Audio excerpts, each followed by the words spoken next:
बिस्मिल्लाहिर्रहमानिर्रहीम। अस्सलाम वालेकुम। आपका दोस्त सलमान हैदर। दुआ है परवरदिगार से कि उसने आपको और आपके अहले खाना को अपनी हिफ्ज़ो अमान में रखा हुआ हो। आर्मी चीफ की तैनाती कहने को एक आम सी बात है, लेकिन इसको कंट्रोवर्शियल बनाने में हुकूमत, उनके इत्तेहादी, उनके वज़रा ने किसी किस्म की कोई कसर भी नहीं उठा रखी। और रात के जो ख्वाजा आसिफ पाकिस्तान के वज़ीर दिफा हैं, जिनके पास मेन ये समरी पहुंचनी जो अभी तक पहुंची भी नहीं है, उनकी जो मारी गई बोंगियां थी और उससे पहले जो कवर प्लान था पाकिस्तान के वज़ीर दाखिला राना सनाउल्लाह साहब का, उनकी स्टेटमेंट्स की इतनी कॉन्ट्राडिक्शन है जिसकी बिना पर लग रहा है कि दाल में बहुत ज़्यादा काला है और घबराहट बहुत ज़्यादा है।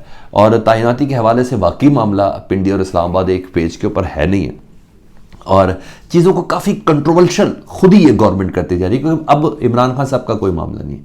इमरान खान साहब क्या चुका है कि मैं वेट एंड वॉच पर हूँ, हम दूर से बैठ के देखेंगे, कोई भी आर्मी चीफ आए उसकी तैनाती पे हमें किसी किस्म का कोई नहीं है। लेकिन ये लोग ये समझते हैं कि ऐसा आर्मी चीफ ये लेके आएंगे जो इनके केसेस सारे ख़त्म कर दें, जो इमरान खान को नाअहल कर दें, ये लोग ये समझते हैं। लेकिन इदारे के अंदर ऐसी कोई चीज़ भी नहीं है। लेकिन बहरहाल बाकायदा तौर पर ये तो तय बात है कि समरी एक फॉर्मेलिटी होती है कि किसी कागजी शक्ल में किसी मामले को लेके आना होता है ताकि उस दिन मुंह का जायका ख़राब ना हो। जिस दिन इस समरी को सिग्नेचर करना होता है उससे पहले चीज़ें डिसाइड हो जाती हैं कि हम इस ग्राउंड के ऊपर खेलेंगे, यही अफराद हैं जिनकी रिकमेंडेशन है, हम इसको रखना चाहते हैं और इसको ये रखना चाहते हैं।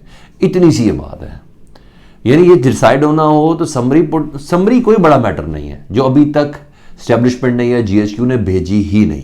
लेकिन अब बड़े कुछ senior well informed Imran Mir जैसे साहबी ये कह रहे हैं और दीगर कई अफराद भी ये कह रहे हैं कि पिंडी और इस्लामाबाद एक पेज पे नहीं है, मगर जो वज़रा की बोंगियां वो बता भी रही है कि बाकी एक पेज पे नहीं है। इनको बहुत ज़्यादा घबराहट है, बहुत ज़्यादा है। बोला ना, कहने को एक आम सी बात है, लेकिन इसको जानबूझ के कंट्रोवर्शियल किया जा रहा है।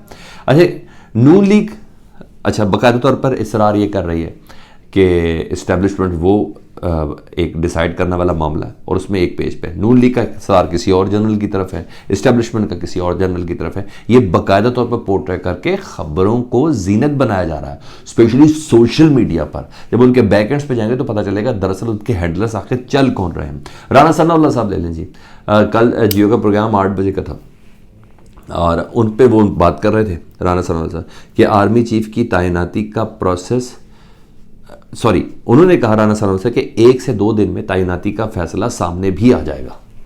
ये राना सनाउल्लाह साहब ने यानी बरोज़ जुम्मा ये कहा 1 से 2 दिन में तैनाती का फैसला भी सामने आ जाएगा। इत्तफाक हो चुका है, इत्तफाक हो चुका है, यानी इस्टेब्लिशमेंट में और गवर्नमेंट में इत्तफाक हो चुका है कि किसको जॉइंट चीफ लगाना है, किसको आर्मी चीफ लगाना है। रस्मी ऐलान सिर्फ बाकी है, इत्तफाक हो चुका है, सिर्फ रस्मी ऐलान बाकी है और मज़ीद ताख़ीर जो है वो मुनासिब भी नहीं है। ये पाकिस्तान के वज़ीर कानून राना सनाउल्लाह साहब एक प्रोग्राम के अंदर बोल रहे हैं, जियो का प्रोग्राम था जी। और जो वज़ीर हैं जिनकी असल जिम्मेदारी है, जिनके पास समरी आनी है, ख्वाजा आसिफ साहब वज़ीर दिफा जो हैं, वो शाहजेब के प्रोग्राम में अलहदा से अपनी एक सुर दे रहे हैं। यानी एटलीस्ट मैं इसको बोलूँगा कि इतना कॉन्ट्रोडक्शन है कि इनको बोंगी से कम नहीं मैं डिक्लेयर कर सकता। वो आर्मी चीफ की तैनाती का प्रोसेस पीर से शुरू होगा, वो कह रहे हैं। यानी जो नेक्स्ट वीक है, पीर से, वीकेंड पे डाल गई ना बात, आज मैं आपसे जब बात करूँ तो सैटरडे, कल संडे और परसों से शुरू होगा। ये कह रहे हैं पीर से शुरू होगा। राना सनाउल्लाह साहब कह रहे हैं इत्तफाक हो चुका है, सिर्फ रस्मी ऐलान बाकी है। एक कॉन्ट्रडिक्शन देख लें, उन्होंने कहा अगले हफ्ते नए आर्मी चीफ का नाम भी फाइनल हो जाएगा। ये कह रहे हैं अगले हफ्ते आर्मी चीफ का नाम फाइनल होगा। राना सनाउल्लाह साहब कह रहे हैं इत्तफाक हो चुका। ये दूसरी कॉन्ट्रडिक्शन है, यानी मामला है इनको भी कुछ नहीं पता और पता कहने से होगा। जिन्होंने डिसाइड करना है वो डिसाइड वही करेंगे, वो बताएंगे कि जनाब ये है, ठीक है जी। अच्छा, और ये कह रहे हैं हम मिलकर नाम डिसाइड करेंगे, ख्वाजा आसिफ साहब कह रहे हैं। अच्छा चले, पहले आप दोनों तो डिसाइड कर लें, 2 वज़ीर। अच्छा, मुझे ऐसा लग रहा है कि राना सनाउल्लाह साहब ना कवर अप कर रहे हैं, पता किसी को कुछ भी नहीं है। कद्दू और बैंगन का पता है, इनमें से किसी को भी नहीं पता क्या रखना है। बयानात में इतना ज़बरदस्त किस्म का तजाद है, मतलब कुछ है।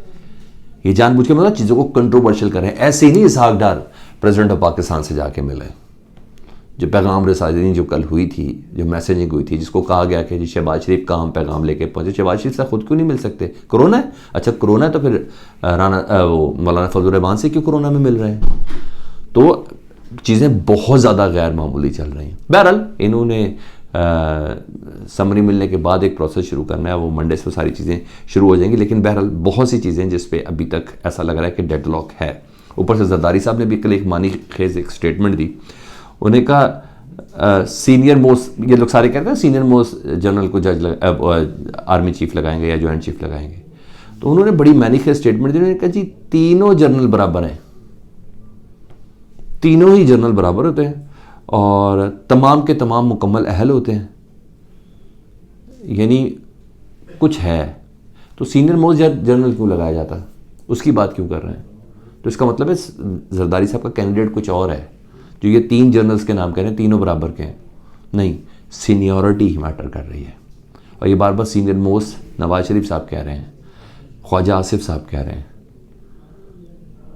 और चलें मैं भी मान लेता हूँ वज़ीर दाखिला साहब कह रहे हैं। तो जहाँ जरदारी साहब सबको बराबर कर रहे हैं ना, सबको बराबर कर रहे हैं, कि जी 3 जनरल बराबर ही हैं, नहीं ऐसा नहीं है। सीनियर मोस्ट सीनियर होता, उसके बाद दूसरा सेकंड सीनियर मोस्ट होता, उसके बाद थर्ड सीनियर मोस्ट होता है। ये किसी को बायबस कर लें मगर हाँ सब बराबर नहीं हो सकते। तो इसका मतलब जरदारी साहब का अपना कैंडिडेट कुछ और है। ख्वाजा आसिफ साहब ने ये भी कह दिया जी 29 को पूरी नई जो ओहदा संभालेगा आर्मी चीफ, वो तकरीब भी पूरी होगी और ये तमाम प्रोसेस उसी तरह होगा। लेकिन बाकायदा तौर पर पता चल रहा था कि चीज़ें इनकी समझ में भी नहीं आ रही, इनको पता भी नहीं चल रही है। ये सीधा सीधा सी चीज़ें थी जिसको इन्होंने मुश्किल कर दिया है।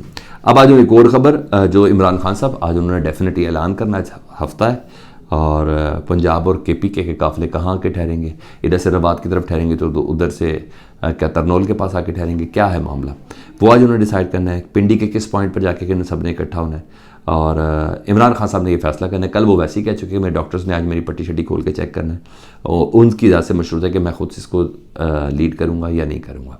तो और उस जगह पे जाके खुद ही से इमरान खान साहब इस लॉन्ग मार्च को, जिसको कह रहे हैं कि लॉन्ग मार्च तो है नहीं, अब ये फॉरलॉन्ग मार्च बन चुका है, तो इमरान खान साहब इस पर के ऊपर चल रहे हैं। और अहम तरीन खबर, और मैं इसको बड़ा कंफर्म कर रहा हूँ इस खबर को, वो ये है कि PTI को काउंटर करना है। समझ इनको आ नहीं रही कि कौन सा केस करना है, किस तरह इमरान खान साहब को दबाना है। तो अल्लाह अल्लाह करके एक तोशा खाना की चीज़ें मिली, क्योंकि अभी उसकी तफ्तीश वगैरह सारे मराहिल चल रहे हैं, और खैर जो कुछ भी एक पूरा प्लान तरीके से चला गया। तो इमरान खान के खिलाफ कुछ मिला भी नहीं और उनके साथियों के खिलाफ भी कुछ नहीं मिला। तो अब यह है कि नैब को एक्टिव करने का प्लान है, वो भी तोशा खाना वाले केस में। और मेरे पास खबर यह है कि बाकायदा चेयरमैन नैब को हिदायत मिल चुकी हैं कि तोशा खाना में इमरान खान नहीं, इमरान खान समेत पाकिस्तान तहरीक इंसाफ के 10 रहनुमाओं को आपने बीच में रगेदना ही रगेदना है। टोटल 10 अफराद, ठीक है जी। और चेयरमैन नैब को सिलसिले में कन्फर्म इतलात है मेरे पास, ठीक है जी। इमरान खान होंगे इन अफराद में, फ़रा खान होंगी, शहजाद अकबर हैं, जुल्फ़ी बुखारी हैं, और जुल्फ़ी बुखारी समेत टोटल 10 अफराद हैं।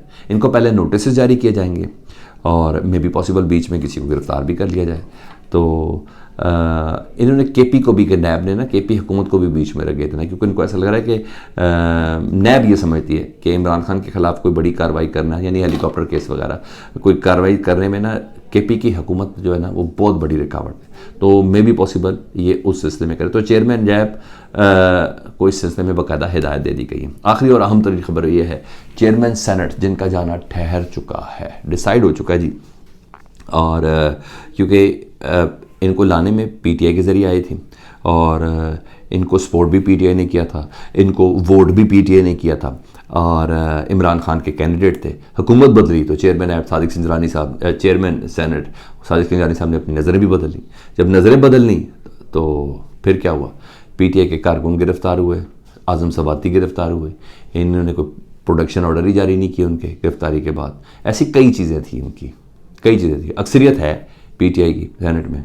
तो इस सिलसिले में इमरान खान बहुत नाराज़ है सादिक सिंजरानी से कि वो एक्टिव रोल उन्होंने वो प्ले नहीं किया, ठीक है। वो सबको पता है कि वो पहले भी उनको गैबी इमदाद आती है। तो कल सदर से जो मुलाकात हुई थी ना, वो भी उसमें समरी के दस्तखत के अलावा ये भी बड़ा मैटर था। और जो मेरे पास इतलात ये है कि सदर ने मुलाकात के दौरान सादिक सिंजरानी साहब से कहा आप इस्तीफ़ा दे दें, अगर आपने इस्तीफ़ा नहीं दिया तो आपके खिलाफ तहरीक अदम एतमाद आ जाएगी।